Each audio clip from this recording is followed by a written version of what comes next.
First of all सबको मेरी तरफ से Eid Mubarak, best wishes to all the Muslims around the globe who are celebrating today और tomorrow और whenever. So Eid Mubarak and best wishes. Let's start the video. Hey guys, what's up, अस्सलाम वालेकुम. मैं हूं हमजा सादिक और उम्मीद है आप लोग सब खैरियत से होंगे, एंजॉय करेंगे, everything is good at your and. First of all I am sorry, मेरी काफ़ी टाइम से वीडियो नहीं आई और मेरी लास्ट वीडियो इनफैक्ट पिक्सल 4 के बारे में थी और उस वीडियो में मुझे बहुत अच्छा फीडबैक मिला. Everybody was very interested in that and I really love that. ठीक है, इसी तरह की वीडियोस बनाने का दिल होता है जिस पे लोगों को हेल्प मिल सके या लोगों का फीडबैक आ सके या लोगों को उस पर कोई अवेयरनेस आ सके, राइट. तो आज भी कुछ इस तरह की वीडियो होने वाली है. आज मैं लेकर आया हूँ इन्फिनिक्स का Zero X Neo. इस फ़ोन को बाय करने के लिए मेरी वजूहात कुछ और थी, आपकी कुछ और हो सकती हैं, लेकिन मैं पहले ये चीज़ क्लैरिफाई कर दूं कि ये फ़ोन 30,000 के बजट में, 31,000 के बजट में one of the very best devices है और ये मेरी एक वन ऑफ द रीजंस थी इसको बाय करने की. अब मैं आपको ये बताता हूँ कि इस फ़ोन की खासियत क्या है और बुरी चीज़ें क्या हैं, इसका एक रिव्यू करते हैं और एक ऊपर से मैं आपको ना सारी चीज़ें बताता हूँ. सबसे पहली चीज़ बात कर लेते हैं इसकी प्राइस इसकी जो इनवॉइस है वो आई थिंक 34 या 35,000 की है, मगर आपको अगर ऑफलाइन मार्केट के डिस्काउंट की बात करें तो 31 या 30,000 तक देखने को मिल जाता है, depending on where you are buying it from. Price और पीके पे भी ये 30,000 का अवेलेबल है. उसके बाद मैं बात करना चाहूँगा इसके डिज़ाइन के बारे में, जो कि मेरा शायद फेवरेट पार्ट होगा इस फ़ोन के बारे में. और इसको बाय करने की रीज़न भी यही थी कि इस प्राइस टैग में आपको इन्फिनिक्स का Note 11 Pro मिल जाता है, रेडमी का Note 11 मिल जाता है, उसके अलावा इन्फिनिक्स का Note 11 सिंपल मिल जाता है, रियलमी के एक आध फ़ोन मिल जाते हैं, यूज्ड में बहुत सारे ऑप्शंस आपको देखने को मिल जाते हैं. मगर इस फ़ोन को बाय करने के पीछे रीज़न ये थी इसकी लेदर बैक. कोई भी फ़ोन इस बजट में आपको बैक पे लेदर प्रोवाइड नहीं करता. इसमें मुझे ये ब्लू लेदर, बहामा ब्लू वाला जो है कलर मिला था और जब से मैंने कलर देखा था मैं आई वाज लाइक यार ये लेना है मैंने. ठीक है, because I am tired of glass bags, glossy bags या मैट ब्लैक्स इवन. मुझे ये था कि यार एक बार ना मैंने कुछ चेंज करना है, बस हो गई है वो चीज़ें यूज़ करके. आर्ग्यूबली अब मैं गूगल पिक्सल 4 से आ रहा हूँ तो इसका साइज़ बहुत बड़ा है, कैमरा डाउनग्रेड है, दूसरी चीज़ें, बट मुझे एक स्टेबल डिवाइस चाहिए थी, एक ऑफिशियल पीटी अप्रूव डिवाइस चाहिए थी, बॉक्स पैक डिवाइस चाहिए थी, जिसकी बैटरी अच्छी हो, जिसका डिज़ाइन अच्छा हो, जो ड्यूरेबल हो और जो एक मतलब प्रीमियम कैटेगरी में ना आता हो, आप उसको डेली लाइफ में यूज़ कर सकें, आपको कोई टेंशन वेंशन ना हो. तो ये फ़ोन मेरे लिए वो फ़ोन था.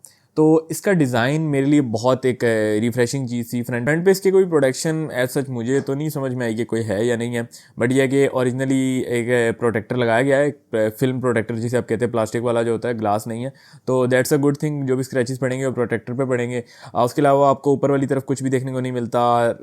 लेफ्ट साइड पे आपको सिम स्लॉट देखने को मिल जाती है, राइट साइड पे आपको पावर बटन, फिंगरप्रिंट और पावर बटन और फिंगरप्रिंट का कॉम्बो और साथ में वॉल्यूम बटन देखने को मिल जाते हैं. नीचे आपको चार्जिंग स्लॉट, स्पीकर्स और साथ में आपको माइक और इसके अलावा जो है हेडफोन देखने को मिल जाता है, राइट.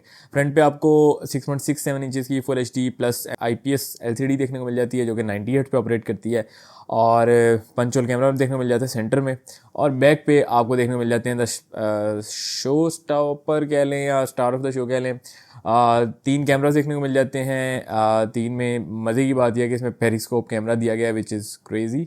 आई डोंट नो इस पर इतना कोई यूजेज है कि नहीं, बट 5x का ऑप्टिकल जूम पेरिस्कोप कैमरा दिया गया है. साथ में 48 मेगापिक्सल का मेन सेंसर दिया गया है जो कि वाइड है और साथ में आपको 2 मेगापिक्सल का डेप्थ सेंसर देखने को मिल जाता है. ये खैर इसकी जो ऊपर से सीधा बातें हैं वो हैं. अब बात कर लेते हैं इसके स्पेसिफिकेशंस के बारे में. अगर इसके ऊपर से स्पेसिफिकेशंस की बात कर लें तो इसमें आपको मिल जाता है हीलियो का G95 का प्रोसेसर जो कि एक मिड रेंज की बहुत अच्छी ऑफरिंग है, बहुत अच्छा प्रोसेसर है. साथ में 8 GB आपको रैम देखने को मिल जाती है और 128 GB की UFS 2.2 वाली स्टोरेज देखने को मिल जाती है जो कि स्टोरेज बहुत अच्छी है. इसके अलावा अगर आप स्पेसिफिकेशंस की बात करें तो आपको 5000 mAh की बैटरी देखने को मिल जाती है. बैटरी की आगे जाके बात करेंगे, but I can tell you the battery is amazing. 18 watt की फास्ट चार्जिंग देखने को मिल जाती है जो कि आर्ग्यूबली स्लो है, 33 होनी चाहिए थी, जो कि इन्फिनिक्स ऑलरेडी Note 11 Pro जो कि सेम रेंज का फ़ोन है उसमें प्रोवाइड कर रहा है. But I guess never mind. साथ में आपको 6.78 इंचज़ का IPS LCD 90 हर्ट्ज का डिस्प्ले देखने को मिल जाता है, फुल HD प्लस का है. 8.8 mm की थिकनेस है. उसके अलावा इसमें कोई प्रोडक्शन वगैरह सच लिस्टेड नहीं है. 48 मेगापिक्सल का कैमरा है मेन, 8 मेगापिक्सल का पेरिस्कोप कैमरा है 5x ऑप्टिकल जूम वाला जिसके बारे में हम आगे जाके बात करेंगे और 2 मेगापिक्सल का डेप्थ सेंसर है. उसके अलावा बात करते हैं इसकी वीडियो रिकॉर्डिंग की जो कि 4K 30 FPS तक ये सपोर्ट करता है, 1080p 30 FPS तक है. उसके अलावा फ्रंट पे आपको 16 मेगापिक्सल का वाइड सेंसर देखने को मिल जाता है, सेल्फीज प्रीटी गुड और 1080p 30 FPS देखने को मिल जाती है. लाउड स्पीकर है, मतलब स्पीकर जो हैं वो ड्यूल स्पीकर्स हैं मगर स्टीरियो नहीं है, तो just keep that in mind. 3.5 mm का जैक है विच इज़ ग्रेट. उसके अलावा बाकी सारी चीज़ें हैं, ब्लूटूथ ETC और यही कुछ है। फिंगरप्रिंट सेंसर आपको साइड पे देखने को मिल जाता है, which is crazy fast as usual. Side वाले फिंगरप्रिंट स्कैनर्स वैसे ही बहुत अच्छे होते हैं, बट ये अच्छा। अब इसके बारे में मैं जो सबसे पहले मैं रिव्यू स्टार्ट करते हुए सबसे पहली चीज़ जो मैं कवर करना चाहूँगा वो ये है कि यार मेरा डिसीजन क्यों था इस फ़ोन पे आने को। Pixel, iPhone, galaxies, top level phones को यूज़ करके मैं इस फ़ोन पे क्यों आया हूँ। पहली चीज़ तो ये कि आपको समझने की ज़रूरत है मेरी ट्रैजेक्टरी ये थी कि यार मैं पिक्सल का फ़ैन बॉय हूँ बहुत बड़ा। पिक्सल का सॉफ्टवेयर और पिक्सल का कैमरा दोनों चीज़ें बहुत पसंद है, मगर जो चीज़ मुझे पिक्सल की तंग करती है वो दो चीज़ें, एक तो उसका नॉन PTA होना या पैच होना, और दूसरा उसकी बैटरी मुझे अभी तक किसी पिक्सल में बहुत कोई एग्जाम्पलरी नहीं मिली। पिक्सल 6 मैंने लिया, मगर मुझे उसमें भी बैटरी वाइज कंप्लेन थी, मतलब चार्जिंग उस लेवल पे फास्ट नहीं थी और बैटरी की परफॉर्मेंस उस लेवल पे अच्छी नहीं थी और हीट होता था। तो उस चीज़ को देखते हुए, उस चीज़ को मद्देनज़र रखते हुए अभी लास्ट मेरे पास जो फ़ोन है, बल्कि अभी मेरे पास पड़ा हुआ है पिक्सल 4 जो है, उससे मैंने एक स्टेबल फ़ोन पे शिफ्ट करना था, क्योंकि पिक्सल 4 का मेरा इशू यही था कि मुझे पावर बैंक हमेशा अपने साथ रखना पड़ रहा था। जितनी इस फ़ोन की इन्फिनिक्स Zero X Neo की बैटरी 20% पे चलती है, उतनी शायद पिक्सल 4 की पूरी चलती होगी। तो ये कुछ रीज़न थी इस फ़ोन को लेने की, एक लेदर बैक, एक इसकी बैटरी, एक इसका स्टेबल होना, और एक इसका ज़रा ऑफिशियल PTA अप्रूव्ड है, बॉक्स पैक्ड है।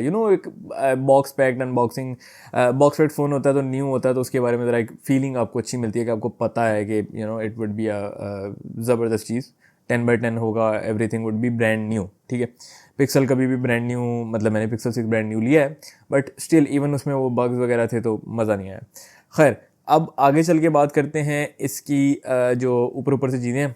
सॉफ्टवेयर की बात करूँगा सबसे पहले। इन्फिनिक्स का software it's not bad, I would say कि यार रेडमी से बेटर है, बिकॉज इसमें मुझे बग्स नहीं मिले, इसमें मुझे कोई इश्यूज देखने को नहीं मिले अभी तक। It's been I think a couple of weeks now, या 1 वीक हो गया है, 2 वीक्स हो गए हैं, और इसमें मुझे बग्स वगैरह देखने को नहीं मिले, कोई मसले मसाइल नहीं है। जो चीज़ें हैं मतलब जिस तरह की दिखाई गई हैं वो काम करती हैं। ब्लॉटवेयर बहुत ज़्यादा है, बहुत ज़्यादा फजूल की एप्लीकेशन चली हुई हैं जो कि आपने कभी यूज़ ही नहीं करनी। बट एक चीज़ है कि यार सॉफ्टवेयर वाइज मुझे कंप्लेन नहीं है, इन द सेंस के it's a little finicky, it's a little cartoonish, मगर मसले नहीं हैं, बग्स नहीं है, और बग्स नहीं है तो I am happy, I am more than happy. और मेरे लिए चेंज था तो इट डजेंट मैटर, लाइक अच्छी चीज़ थी, राइट। सॉफ्टवेयर वाइज मैं ये कहना चाहूँगा, साथ में ऑप्टिमाइजेशन अच्छी है, ऐप ओपनिंग सही रहती है, फ़ोन ज़्यादा हीट नहीं होता अनलेस डेटा और हॉटस्पॉट चलाया हो। मैंने सिर्फ उस चीज़ पे इसको हीट होते देखा है। चार्जिंग पे भी हीट नहीं होता, सॉफ्टवेयर वाइज भी हीट नहीं होता, गेम्स खेलते हुए भी हीट नहीं होता। तो आजकल गर्मियाँ चल रही हैं और मैं बात कर रहा हूँ तकरीबन ऐसे रूम की जिसमें 30 से 31 डिग्री टेम्परेचर होता है, राइट। ठीक है, तो software wise no complain at all. उसके बाद मैं बात करूँगा गेमिंग के बारे में। अब गेमिंग की बात करें तो पबजी ये हैंडल कर लेता है अल्ट्रा सेटिंग्स पे, यानी 40 FPS पे, स्मूथ पे, और हाई ग्राफिक्स पे जो है या HDR ग्राफिक्स पे ये हाई तक जाता है, 30 FPS तक। लैग्स वगैरह नहीं देखने को मिलते, जितने FPS आ रहे हैं उतने आ जाते हैं। बहुत ओकेजनली, मतलब तीसरी चौथी गेम पे जाके आपको ये शायद तंग करे, लेकिन मैंने इतना नहीं खेला तो I can't say the same about it. उसके अलावा 90 हर्ट्ज का डिस्प्ले है। गेमिंग में मैं यही कुछ मेंशन करना चाहूँगा, बाकी सारी गेम्स मतलब लो एंड होती हैं, चलती हैं। गेंशिन इम्पैक्ट अच्छी चल जाती है, लॉन्ग रन्स के लिए अच्छी चलती है। It's a good processor, good optimisation है, सब कुछ गुड है। अच्छा, उसके बाद मैं बात करना चाहूँगा इसकी स्क्रीन इसकी IPS है, एमोलेड होती तो बेटर होता, और आई बिलीव एमोलेड होनी भी चाहिए थी। नोट 11 जो कि 26-27 का मिल जाता है इन्फिनिक्स का ही, उसमें आपको एमोलेड स्क्रीन देखने को मिलती है, तो इसमें भी एमोलेड आई थिंक डाली जा सकती थी। बट आई गेस ये 0 सीरीज़ का फ़ोन है तो इसको उसके साथ कंपेयर नहीं किया जा सकता। बट ये है कि 90 हर्ट्स वर्क्स रियली वेल, कहीं पे भी लैग शेग नहीं करता। बहुत ही रेयरली आपको लैग्स या स्टटर्स देखने को मिलते हैं, यहाँ से 90 से 60 भी ड्रॉप होता है, मगर ये कि 90 अच्छे चलते हैं। मेरी कोई खास कंप्लेंट्स नहीं है, और बैटरी अच्छी है तो मैं 90 पे ही रखता हूँ इसको, मैं 60 पे करता भी नहीं हूँ, तो that's a good point from my part. उसके बाद मैं बात करना चाहूँगा इसके कैमरा के बारे में। यार कैमरा, आप सबसे पहली चीज़ अपने जहन में ये रखनी है कि यार ये 31-32 हज़ार की डिवाइस है, ये कोई 60 हज़ार की डिवाइस नहीं है या 1 लाख की डिवाइस नहीं है जिसको आप मतलब कंपेयर कर सकें बड़ी डिवाइसेस से। आप इसी रेंज में अगर रहते हुए बात करें ना, तो इसका camera I think above average है इस रेंज के हिसाब से। आपको पोर्ट्रेट्स ठीक ठाक देखने को मिल जाते हैं, गुजारे लाइक पोर्ट्रेट्स हैं। ब्लर लेवल अच्छा दे देता है, अगर लाइट ठीक हो ना तो ब्लर लेवल और एजेस बहुत अच्छी डिटेक्ट कर लेता है, बंदों को आराम से डिटेक्ट कर लेता है सब कुछ, इसमें कोई कंप्लेंट्स नहीं है। उसके अलावा जो इसकी डिटेल है वो कुछ खास नहीं है, सीधी सी बात है। 48 मेगापिक्सल वाले मोड में जाएँ तो शायद कुछ गुजारे लाइक डिटेल मिल जाए, बट ओवरऑल डिटेल कुछ खास नहीं है। उसके अलावा जो पेरिस्कोप कैमरा है 5x जूम, अगर आप अच्छी लाइट में इसको ऑपरेट कर रहे हैं तो ये अच्छी खासी आपको डिटेल और फोकस वगैरह प्रोवाइड कर देता है, इट वर्क्स रियली वेल। मगर अगर लाइट कम होगी तो मेन कैमरा और ये पेरिस्कोप कैमरा 5x वाला, दे आर यूजलेस। तीसरा कैमरा जो 2 मेगापिक्सल का डेप्थ सेंसर है उसका वैसे ही कोई काम नहीं है, but still again it's a good thing Infinix ने ये ब्रांडिंग पुट की है 60x जूम वाली। नॉट दैट 60x जूम किसी काम के अनलेस आप इसको ट्राईपॉड पर लगा के खींचें, और फिर भी हिलती है, सीधी सी बात है, ऑप्टिमाइज नहीं है ना, स्टेबलाइज नहीं है, राइट। तो लेकिन ये है कि इट्स अ गुड थिंग, इससे 60x वाला जो पूरा बैक पे लोगो है, बड़ा कैमरा लगा हुआ है, तो उसकी ना लुक बहुत प्रीमियम आती है फ़ोन की फील भी अच्छी है, लेदर बैक के साथ बहुत अच्छी फील है। उसके अलावा कैमरा वाइज यही था, बाकी वीडियोस अच्छी हैं, 4K तक ये जाता है, जो कि इस रेंज के फ़ोन्स अब नहीं जाते, विच इज़ वियर्ड। इन्फिनिक्स का अपना नोट 11 नहीं जाता, साथ में जो रेडमी दे रहा है, Redmi note 11, even note 11 pro 4K नहीं करता, I don't know why, but ऐसा है। तो ये था मेरा कैमरा के बारे में पॉइंट ऑफ व्यू। नाइट के अलावा ये कैमरा ओवरऑल बहुत अच्छा है, जहाँ पर लाइट अच्छी होगी वहाँ पे ये कैमरा अच्छा परफॉर्म करेगा। हाँ, अगर आप इसको स्टेबल रखें तो, मतलब आपको डिपेंड करता है आप किस तरह से फोटोग्राफी करते हैं। आप अगर अच्छे तरीके से खींचेंगे तो अच्छी पिक्चर आएगी, अगर आप थोड़ी सी भी लाएंगे तो इट वुड गेट रूइंड, ठीक है। कैमरा के बारे में ये चीज़ें थी, सैम्पल्स आपने देख लिए होंगे स्क्रीन पे ऑलरेडी।